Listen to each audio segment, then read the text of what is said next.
Hey guys, this is David with Great Choice Audio Video. Hey, today we're going to do a quick unboxing of one of Integra's DRX-7.3.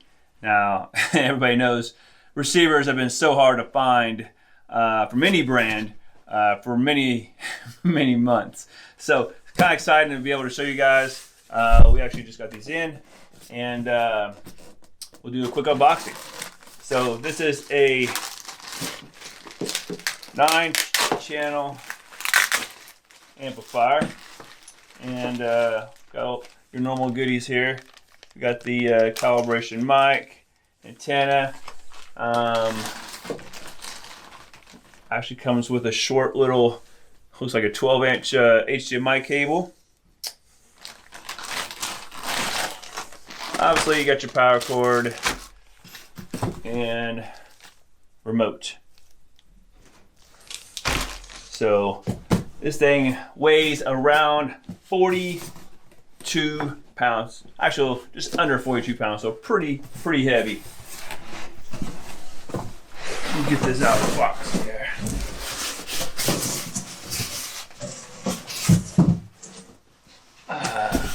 There we go. Man, I think it does have a little bit of weight to it, which is nice. So obviously, I got a better amplifier here since it's got a weight to it.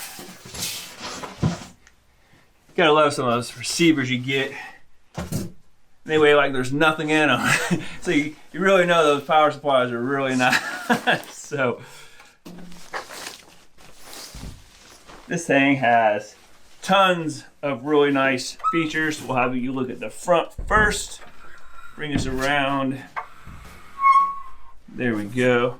We move the camera down so you guys can see a little better.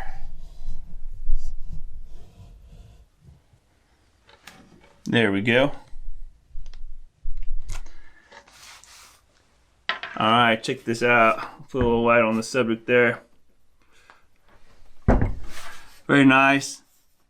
I always like the Integra receivers. This is 135 watts a channel. And what I really like is the back. This one, if you're doing Atmos, you can do a 5.2.4. I like the white back on these things. You know, you got your screw-on connectors. You got 6 HDMI inputs all right here. You got your zone 2 HDMI. Got your main and sub out for HDMI. Your Ethernet for control, or for just internet for updates and whatnot. But one thing you really have that's cool, that's actually covered up here,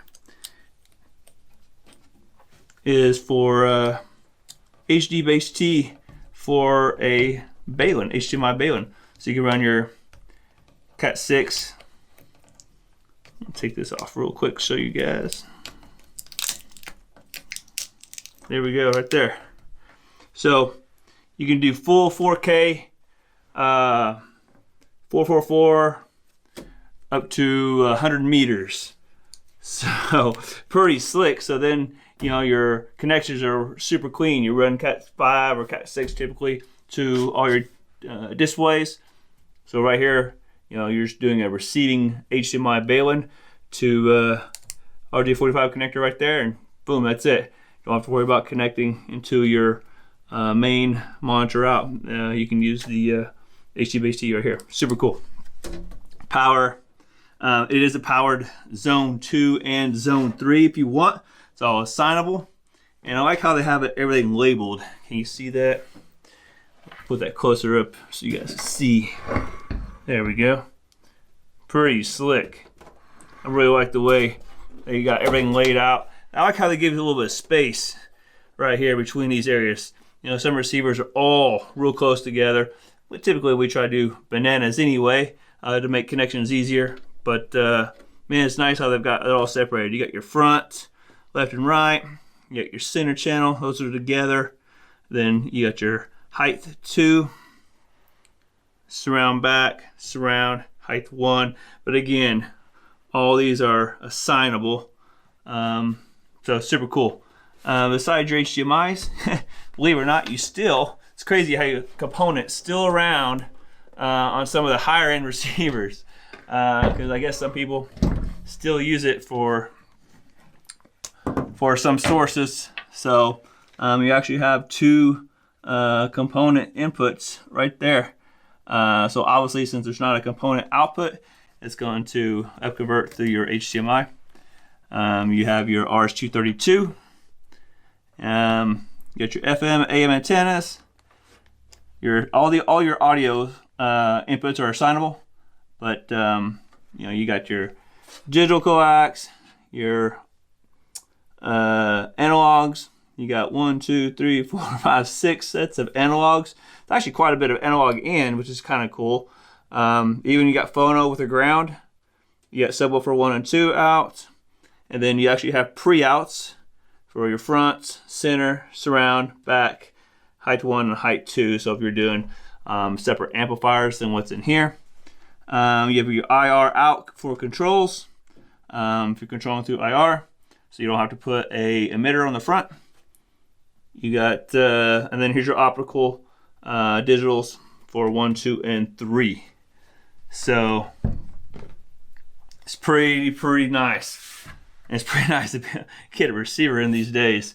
And of course, these are for your Wi-Fi for the network if you're not doing direct connection here. So let me make sure you guys can still see that. Sorry if it's a little too dark, but definitely a good size amplifier, especially being 135 watts a channel. So like I said, it's about 42 pounds, so it's got a little bit of weight to it. But I've always liked Integra, liked all their setup menus. They're just, very user friendly. So tell me what you think, guys. If Integra is your favorite brand, if you're more for or you're like any other brands that's out there, from Sony to Yamaha to Marantz, Denon, that sort of thing. But this is a nice model for sure, guys. For any kind of theater setup, typical, simple surround. It's gonna give you a lot of nice, clean power. But the features on this thing is crazy with having the whole IMAX. You got your Dolby Atmos, and all that kind of stuff. So, if you guys have any questions, comments, leave them in down below. Hope you guys liked the video, and we'll have plenty more coming out for you guys here in the near future. So, until next time, guys. See you on the next one.